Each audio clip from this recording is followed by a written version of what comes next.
حضرت موسیٰ علیہ السلام کو دیکھیں، جس گھر میں پلے بڑے ہیں اسی گھر کے اندر حضرت موسیٰ علیہ السلام کے امتحانات شروع ہو رہے ہیں نا۔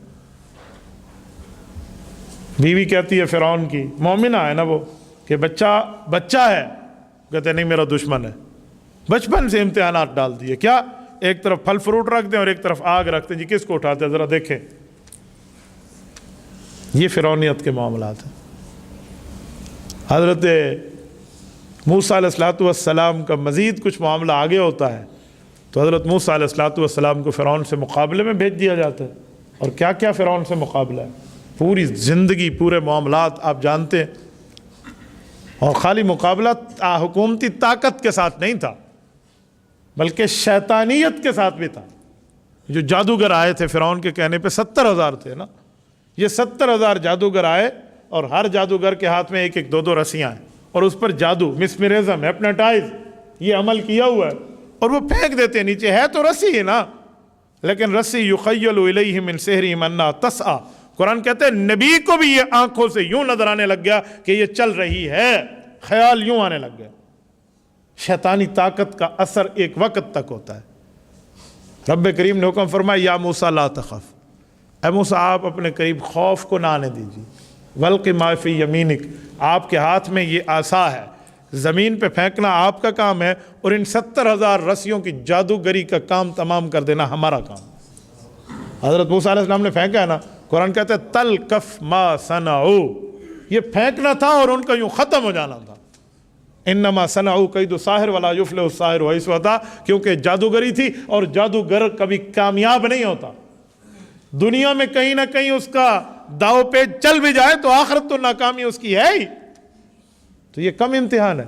مجمع عام میں قرآن کہتے ہیں یوم الزینہ، عید کا دن تھا، مجمع جمع تھا، ہالیڈے تھا، سب چھٹی میں تھے، کوئی ورکنگ ڈے نہیں تھا۔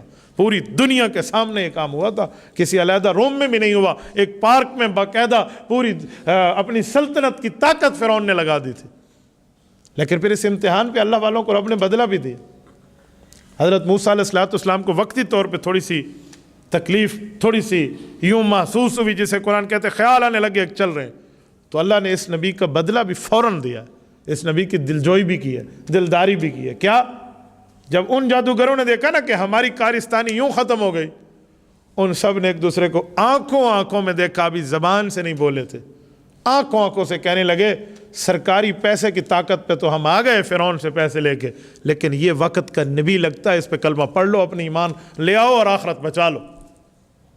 ان سب نے کہا ہم حضرت ہارون اور حضرت موسیٰ علیہ السلام کے رب کو مانتے ہیں، فرعون تجھے نہیں مانتے۔ اور پھر میں یہاں ایک جملہ کہتا ہوں، یہ 1 منٹ سے لے کر 10 منٹ کے معاملہ ہے جس فرعون تک بات پہنچی ہے، ان سب نے کلمہ پڑھ لیا ہے۔ اس چھوٹے سے معاملے میں حضرت موسیٰ علیہ السلام کے صحابہ کو رب کریم نے اس ایمان پر اتنے اطمینان کی دولت عطا فرما دی تھی کہ فرعونی طاقت سے ٹکرا گئے۔ یہ نہیں دیکھا کہ ہمیں ابھی تنخواہیں بھی ملنی ہیں، ہمارے کوئی ٹی ڈی فنڈ بھی آنا ہے، ہماری معیشت اس سے وابستہ ہے، نہیں، فوراً فرعون کا انکار کر دی۔ فرعون نے صرف یہ نہیں کہا کہ میں تمہاری معیشت پر کٹ لگاؤں گا، یہ نہیں کہا میں تمہاری تنخواہیں روک دوں گا، بلکہ اس نے تو جان سے مارنے کی دھمکی دی۔ کہا اچھا میرے مقابلے میں قبل ان اذن لکم، ابھی سرکاری آرڈر میں نے جاری نہیں کیا، پہلے تم مان رہے ہو حضرت موسیٰ علیہ السلام کو۔ تو جب اس نے جملہ کہا فرعون نے، تو انہوں نے کہا جاؤ فقض ما انت قاض، جتنی پاور ہے نا تیری ہم دیکھ چکے ہیں، تو اتنا ہوتا نا تو اکیلے سر جیت جاتا، جھوٹ بول کے ہمیں بلوا کے لایا، جادو لے کر آؤ ایک وقت کے نبی کے سامنے، اتنی تیری طاقت ہوتی نا تو کر گزرتا۔ دوسرے لفظوں میں گویا انہوں نے یہ کہا کہ ہمارے جادوگری پہ پلنے والا میری بلی مجھے میں آؤ۔ تو فرعون نے غصے میں آ کر کہا لأقطعن أيديكم وأرجلكم من خلاف، کہ میں تمہارا دایاں ہاتھ اور بایاں پاؤں اور دایاں پاؤں اور بایاں ہاتھ کاٹوں گا، اور صرف ہاتھ پاؤں نہیں کاٹوں گا، تمہیں لولا لنگڑا نہیں بناؤں گا، بلکہ اس سے بھی آگے وَلِيُصَلِّبَنَّكُمْ فِي جُذُوعِ النَّخْلِ، میں تمہیں پھانسی کے پھندے پہ لٹکا دوں گا، تم پھانسی چڑھ جاؤ گے، مر جاؤ گے، تمہاری زندگیاں ختم ہو جائیں گی۔ پھر بھی ان کا جواب تھا فقض ما انت قاض، جو تجھ سے ہوتا ہے کر لے۔ ہم نے ایک مرتبہ حضرت موسیٰ علیہ السلام کی یاری کا ایک وہ گلے میں ہار ڈال لیا ہے، یہ ہم سے نہیں اترتا۔ میں یہاں ایک جملہ سمجھانے کے لیے کہا کرتا ہوں، یہ موسیٰ علیہ السلام کے 10 منٹ کے صحابی ہیں جن کے ایمان کا عالم یہ ہے کہ وہ اتنی بڑی طاقت کے سامنے صد سکندری بن گئے کہ تمہیں بدل نہیں سکتا۔ ہمارے نبی پاک کے صحابہ نے تو سال ہا سال حضور کے ساتھ گزارے ہیں، ہمارے نبی پاک کی جماعت نے تو ایک عرصہ رسول اللہ کی خدمت میں گزارا ہے، اور اتنا گزارا ہے جس کو قرآن کہتا ہے وَاصْبِرْ نَفْسَكَ مَعَ الَّذِينَ يَدْعُونَ رَبَّهُمْ بِالْغَدَاةِ وَالْعَشِيِّ، صبح شام پیغمبر انہی کے ساتھ ہے۔ وَاصْبِرْ نَفْسَكَ مَعَ الَّذِينَ، اے نبی پاک آپ ان کے ساتھ بیٹھیں، يَدْعُونَ رَبَّهُمْ، جو اللہ کو یاد کرتے ہیں، بِالْغَدَاةِ وَالْعَشِيِّ، وہ صبح ہو یا شام ہو، يُرِيدُونَ وَجْهَهُ، اور ان کا یہ نیکی کا کام کرنا بھی اللہ کی رضامندی کے لیے، کسی کے دکھلاوے کے لیے نہیں ہے۔ وَلَا تَعْدُ عَيْنَاكَ عَنْهُمْ، محمد کریم صلی اللہ علیہ وسلم آپ کی دونوں آنکھیں مبارک انہی کو ہی دیکھتی رہیں۔ وَلَا تَعْدُ عَيْنَاكَ عَنْهُمْ، ان صحابہ کرام سے اپنی نظروں کو نہ ہٹائیں۔ تو مجھے بتائیں جو پوری زندگی ساتھ رہے ہیں ان کے ایمان کا معیار کیا ہوگا؟ سورۃ فتح میں رب کریم نے مزید ایک جملہ فرمایا وَأَلْزَمَهُمْ كَلِمَةَ التَّقْوَى وَكَانُوا أَحَقَّ بِهَا وَأَهْلَهَا، ان صحابہ کرام کے ساتھ رب نے تقویٰ کو یوں چمٹا دیا ہے، میں سمجھانے کے لیے کہتا ہوں جیسے چاند کے ساتھ چاندنی اور سورج کے ساتھ روشنی چمٹی ہوئی ہے، ان کے ساتھ تقویٰ یوں ہے۔ اور جب اللہ فرماتے ہیں میں نے محمد کریم صلی اللہ علیہ وسلم کی جماعت کو تقویٰ دیا ہے تو یہ میری سلیکشن رانگ نہیں ہے، آپ کے انتخاب میں غلطی ہے۔ وَكَانُوا أَحَقَّ بِهَا وَأَهْلَهَا، یہی لوگ اس رتبے کے مستحق تھے۔ تو یہ بھی آزمائش حضرت موسیٰ علیہ السلام کے صحابہ پہ آئی ہے، لیکن کچھ بھی نہیں ہے۔ فرعون کچھ کر لے لیکن قرآن میں آج تک ان لوگوں کا نام زندہ ہے۔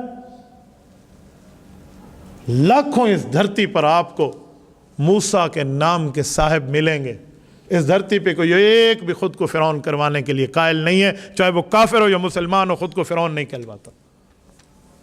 حضرت موسیٰ علیہ السلام وقتی طور پہ پریشان ہوئے تھے تو اللہ تعالیٰ نے یہ 70,000 بندے صحابہ کرام بنا کر حضرت موسیٰ علیہ السلام کی پریشانی کا جواب دیا۔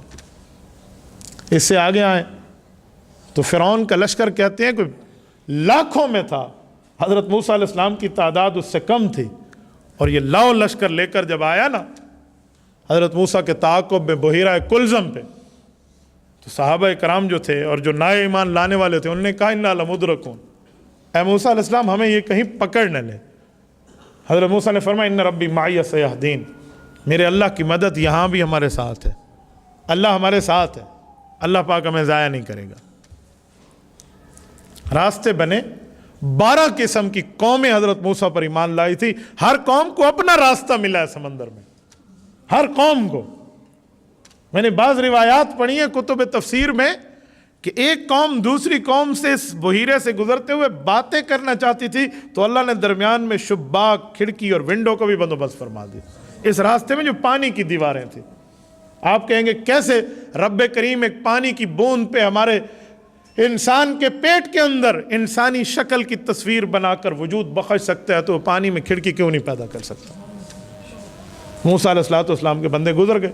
اچھا یہاں بھی ایک جملہ کہوں، کہتے جب فرعون آیا نا اور انہوں نے پانی پہ راستے بنے ہوئے دیکھے، کوئی 700 سال سے زائد عمر تھی اس وقت فرعون کی، 700 سال کا تجربہ تھا فرعون کو، کہتے ہیں 500 سال تو اس کے سر میں درد بھی نہیں پڑا تھا، تبھی یہ فرعون بن گیا۔ جس نے تو اللہ کی نعمت کی شکرانہ ادا نہ کیا نا، تو اس نے وہ دیکھا نا اپنے پورے تجربے کو سامنے رکھا کہ آج تک پانی میں راستہ نہیں بنا، اپنے گھوڑے کو روک دیا اس نے، اور اس کا وزیر تھا حامان، اور اسے کہا حامان یہ کیا معاملہ ہے؟ دیکھ تو وہ بھی رہا تھا راستے بن گئے، اب یہ وقت ہوتا ہے کہ شیطان کی پیروی چھوڑو اور حق کے سامنے سر جھکا لو۔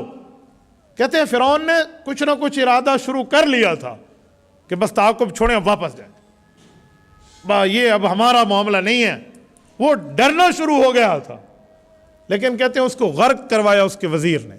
بادشاہ اتنے برے نہیں ہوتے جتنے وزیر ان کو آگے لگا دیتے ہیں، چل بھی ہوں تیرا کام ہے۔ تو کہتے ہیں حامان نے اسے کہا جناب یہ راستے بنے تو آپ کے لیے، تو آپ کے لیے راستہ بنے، آئیے۔ اچھا ویسے ایک بات سوچو تو اس نے سچ ہی کہا تھا کہ آپ کے غرق ہونے کے لیے راستے بنے ہیں.